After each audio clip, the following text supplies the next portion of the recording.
Hello everyone, welcome to EduTap. So in today's 10 minutes a day series, we are going to discuss the topic wire transfer.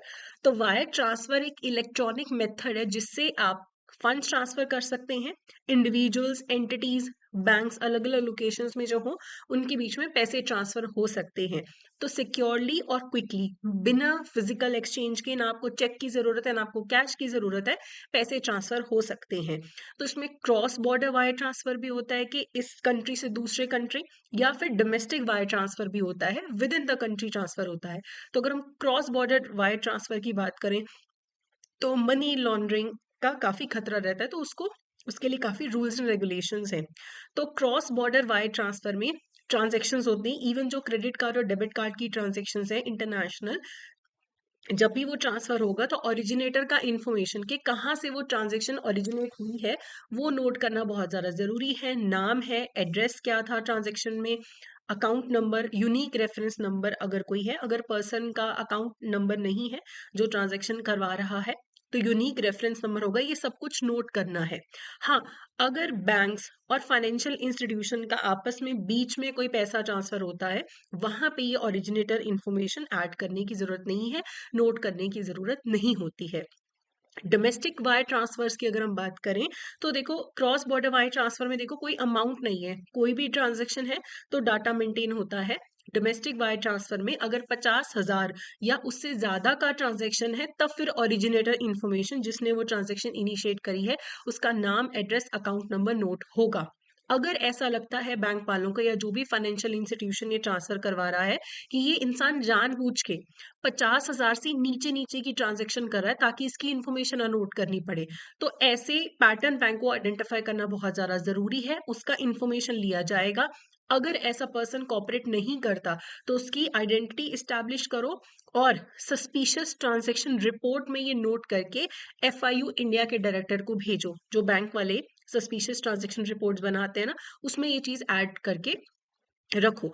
सारे जो wire transfer होते हैं, जो भी ये criteria meet करते हैं वायर ट्रांसफर का, जिनका डेटा सेव होता है, ओरिजिनेटर इंफॉर्मेशन जो भी आप होती है आपके पास, वो प्रिजर्व की जाती है by the ordering bank for at least 5 years। जो वायर ट्रांसफर ऑर्डर करता है ना, उसे ही 5 साल तक वो डाटा को सेव करके रखना पड़ता है। अब इसमें इंटरमीडियरी बैंक्स भी आते हैं। इंटरमीडियरी बैंक कौन से होते हैं? जो मिडिल मैन का काम करते हैं। ट्रांसफर जो होता है ना फंड्स का, उसके बीच में जो इंटरमीडियरी का काम करते हैं, एक तो सेंडर बैंक है जो पैसा भेज रहा है, वो ऑर्डरिंग बैंक हो गया, और जिसको पैसे रिसीव हो रहे हैं वो रेसिपिएंट या बेनिफिशियरी बैंक होता है। ठीक है, तो सेंडर बैंक यानी कि ऑर्डरिंग बैंक, रिसीविंग बैंक यानी कि बेनिफिशियरी बैंक। इनके बीच में अगर इंटरनेशनल ट्रांसफर में किसी मिडिल मैन की जरूरत पड़ती है तो वो हमारा इंटरमीडियरी बैंक होता है।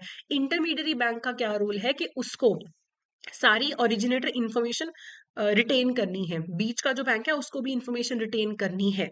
तो क्रॉस बॉर्डर वायर ट्रांसफर के टाइम पे तो उसको सारी ओरिजिनेटर इन्फॉर्मेशन आगे ट्रांसफर करनी है, वो तो बीच में है ना, उसको सारी इन्फॉर्मेशन आगे पास ऑन करनी है। क्रॉस बॉर्डर वायर ट्रांसफर जहाँ पे होता है, जहाँ पे डोमेस्टिक ट्रांसफर है और फुल ओरिजिनेटर इन्फॉर्मेशन जहाँ पे नहीं भेजने की जरूरत है, तो अपने पास प्रिजर्व करके रखोगे, कभी फ्यूचर में जरूरत पड़े तो इन्फॉर्मेशन निकाली जा सके। बेनिफिशियरी बैंक को क्या करना है? जिसके पास पैसा पहुंच रहा है, जो रेसिपिएंट बैंक है, आइडेंटिफाई वायर ट्रांसफर, जहां पे ओरिजिनेटर इंफॉर्मेशन होनी चाहिए थी लेकिन नहीं है, ऐसी ट्रांजेक्शन्स को आइडेंटिफाई करो और ऐसी जो ट्रांजेक्शन्स है उनकी सस्पिशियस ट्रांजेक्शन रिपोर्ट बना के एफआईयू इंडिया को भेजो। ठीक है, और जो सामने वाला बैंक है उसको बोलो कि भाई इस जिसने ये पैसे भेजे हैं इसकी पूरी इंफॉर्मेशन आप हमें भेजो, रिक्वेस्ट करो। अगर जो ऑर्डरिंग बैंक है, जो सेंडर बैंक है, अगर वो इंफॉर्मेशन देने से मना करता है, ना नुकर करता है, तो यहाँ पे हमारे बेनिफिशियरी बैंक के पास ये पावर है कि वो फिर कंसिडर करे कि अब मैं इस बैंक के साथ अपना जो रिलेशनशिप है या तो रिस्ट्रिक्ट कर दूंगा या टर्मिनेट कर दूंगा। ऐसा किया जा सकता है। ठीक है, अब इसके रिगार्डिंग एमसीक्यू करने से पहले I would like to inform you कि जैप कैप का हमारा मास्टर कोर्स कंबाइंड भी लॉन्च्ड है, और आप अगर चाहें सिर्फ जैप का मास्टर कोर्स लेना चाहें, वो भी 8 और 12 मंथ्स की वैलिडिटी में अवेलेबल है।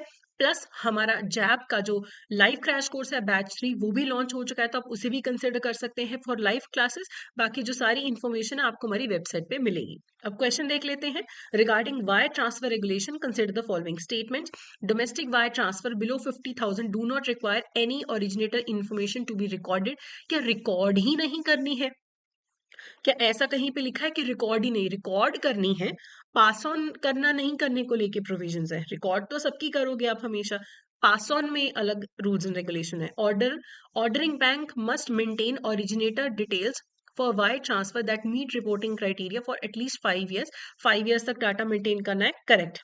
Intermediary bank handling international wire transfer must always retain and forward the full originator information details to the next financial institution।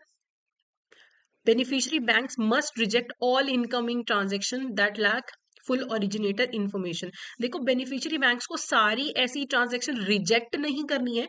जैसे मान लो कोई ट्रांजैक्शन हुई, पूरी इन्फॉर्मेशन नहीं है, पहले मांगो ना ऑर्डरिंग बैंक से कि ये इन्फॉर्मेशन पूरी नहीं है, फिर भी वो देने से मना करे तो हाँ रिलेशनशिप को फिर टर्मिनेट किया जा सकता है, लेकिन हर बार बंद कर देंगे ऐसा नहीं होगा। तो यहाँ पे सेकेंड और थर्ड जो ऑप्शन है वो आपके करेक्ट है। ठीक है, कि इंटरमीडियरी बैंक जो है या तो वो रिटेन करता है अपने पास और फॉरवर्ड करता है इन्फॉर्मेशन आगे वाले फाइनेंशियल इंस्टीट्यूशन को, वो बीच का काम करता है। तो सेकंड और थर्ड करेक्ट है, तो बी यहाँ पे करेक्ट आंसर है। तो ये था हमारा आज का session. That's it for today. Thank you so much.